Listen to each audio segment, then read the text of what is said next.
Welcome to our video on politically exposed persons, commonly known as PEPs. In today's global financial landscape, understanding who PEPs are and why they matter is crucial for businesses, banks, and even individuals. PEPs are individuals who hold prominent public positions or have significant influence in government or international organizations. Their roles often come with increased risks, especially regarding financial transactions and anti-money laundering efforts. In this video, we'll break down what defines a PEP, why they are considered high risk, and the steps organizations take to manage these risks. Let's start by exploring the basic definition of a PEP.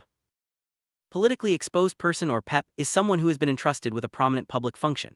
This can include heads of state, senior politicians, government officials, judicial or military officials, and executives of state-owned enterprises. The key factor is their position of influence, which can make them targets for bribery, corruption, or other financial crimes. It's important to note that PEP status isn't limited to the individual alone. It often extends to their immediate family members and close associates, as they may also be at risk of being involved in illicit activities indirectly. PEPs are considered high-risk customers by financial institutions because their positions can be abused for money laundering, bribery, or other forms of corruption. Banks and other organizations must be vigilant when dealing with PEPs to prevent being used as conduits for illegal activities. Regulatory bodies around the world require enhanced due diligence for PEPs, which means more thorough background checks and ongoing monitoring. This helps protect the integrity of the financial system and ensures compliance with anti-money laundering laws. There are several categories of PEPs, each with varying levels of risk. Domestic PEPs are individuals who hold prominent positions within their own country, such as government ministers or judges. Foreign PEPs are those who hold similar positions in other countries. International organization PEPs are individuals who work in senior roles at organizations like the United Nations or World Bank. Each type requires careful assessment, as the risks associated with their roles can differ based on jurisdiction and influence. Risk associated with PEPs doesn't stop at the individual. Immediate family members, such as spouses, children, parents, and close associates, can also be classified as PEPs. This is because they may be used as intermediaries for illicit activities, intentionally or unintentionally. Financial institutions must therefore extend their due diligence to these related parties, ensuring that all possible channels for corruption or money laundering are monitored and controlled. Several factors contribute to the risk level associated with a PEP. These include the nature of their public position, the country they operate in, the sector they work in, and the level of transparency in their financial dealings. For example, a PEP from a country with high corruption levels poses a greater risk than one from a country with strong governance. Financial institutions must assess these factors carefully to determine the appropriate level of scrutiny and monitoring.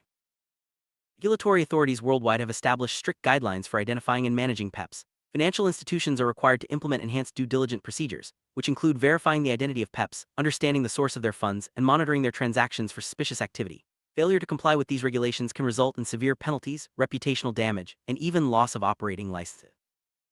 Enhanced due diligence, or EDD, is a set of procedures designed to provide a deeper understanding of PEPs and their financial activities. This process involves collecting additional information, such as the PEP's source of wealth, business interests, and transaction patterns. EDD also requires ongoing monitoring to detect any changes in behavior or new risks that may arise. By applying EDD, financial institutions can better protect themselves and the financial system from potential abuse. Identifying a PEP involves several steps. First, organizations must screen new and existing clients against PEP lists, which are often maintained by governments or international bodies. Next, they must verify the individual's identity and assess their risk level based on their role and connections. This process is ongoing, as individuals can become PEPs at any time due to career changes or new appointment. Regular updates and monitoring are essential to ensure compliance and minimize risk. Managing PEPs presents several challenges for financial institutions. These include keeping up with constantly changing PEP lists, dealing with complex ownership structures, and navigating different regulatory requirements across jurisdictions. Additionally, there is the challenge of balancing customer privacy with the need for transparency. Institutions must invest in robust systems and staff training to effectively manage these challenges and ensure ongoing compliance. Advancements in technology have greatly improved the ability of organizations to screen and monitor PEPs. Automated systems can quickly cross-check client information against global PEP databases, flagging potential risks in real time. Artificial intelligence and machine learning further enhance the accuracy of these systems, helping institutions identify suspicious patterns that might otherwise go unnoticed. Technology is now an essential part of effective PEP management. Let's consider a real-world example. Imagine a senior government official who opens an account at a major bank. The bank's compliance team identifies the individual as a PEP and initiates enhanced due diligence. They discover large unexplained transfers from foreign sources. Thanks to their robust PEP screening process, the bank is able to flag the transactions for further investigation, helping to prevent potential money laundering and protect the institution from regulatory penalties. Failing to properly identify and manage PEPs can have serious consequences for financial institutions. Regulatory authorities may impose hefty fines, revoke licenses, or even pursue criminal charges. Beyond legal penalties, there is also the risk of reputational damage, which can lead to loss of customer trust and business opportunities. That's why it's essential for organizations to take PEP compliance seriously and invest in the necessary resources. To effectively manage PEP risks, organizations should implement several best practices. These include maintaining up-to-date PEP lists, conducting regular staff training using advanced screening technologies, and establishing clear internal policies. Regular audits and reviews of compliance procedures are also essential. By following these best practices, institutions can ensure they remain compliant and minimize the risk of financial crime.